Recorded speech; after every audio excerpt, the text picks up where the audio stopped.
నమస్తే ఫ్రెండ్స్, నేను Merabelli Rajanikanth, political analyst. Janapaksham talk షోకి స్వాగతం, సుస్వాగతం.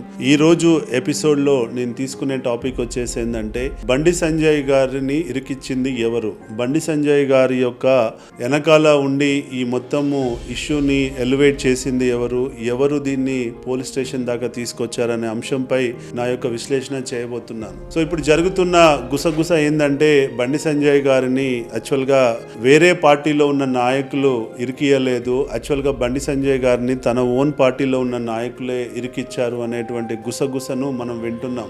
ఇవాళ జరిగిన వాస్తవం ఏంటంటే, నేను పేర్లు కోట్ చేయలేను, కానీ జరిగిన వాస్తవం ఏంటంటే, ఇవాళ బీజేపీలోనే ఉన్నటువంటి కొంతమంది నాయకులు బండి సంజయ్ గారిని యొక్క ఇమేజ్ని దెబ్బతీయడం కోసం, బండి సంజయ్ గారి యొక్క ఎదుగుదలని ఓర్వలేక బండి సంజయ్ గారు రేపు ఇంకేమో అవుతారు అని చెప్పి తనని కంట్రోల్ చేయాలన్న ఉద్దేశంతో ఇవాళ ఒక కుటుంబం మధ్యలో జరుగుతున్నటువంటి డిస్కషన్ని దాన్ని ప్రేరేపించి, దాన్ని ఎలివేట్ చేసి, వాళ్ళని మోటివేట్ చేసి ఇలా ఒక పోలీస్ స్టేషన్ దాకా తీసుకొచ్చి తొందరగా కేసులు పెట్టించారు అనేది బయట జరుగుతున్నటువంటి డిస్కషన్.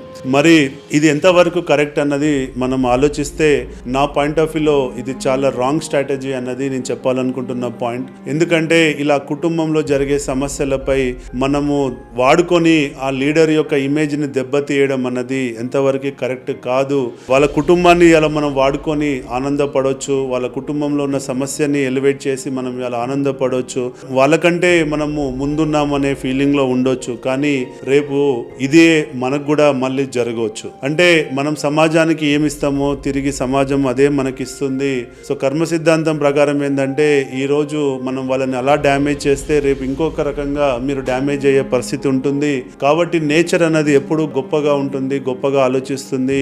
నేచర్ అన్ని మనల్ని కనిపెడుతూ ఉంటుంది. కాబట్టి నేచర్కి అగెనెస్ట్గా మనం ఏం పై చేసినా రేపు మనం ఇరుక్కునే ఛాన్సెస్ ఎక్కువగా ఉంటాయి.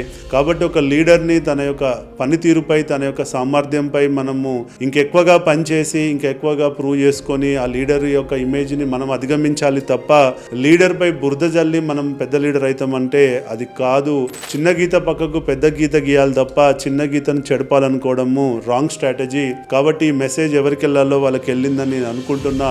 ఇలాంటి కల్చర్ని మనం ఎంకరేజ్ చేయొద్దు అన్న ఉద్దేశంతో నేను వీడియోని చేస్తున్నాను. నచ్చితే 10 మంది షేర్ చేయండి. జై హింద్.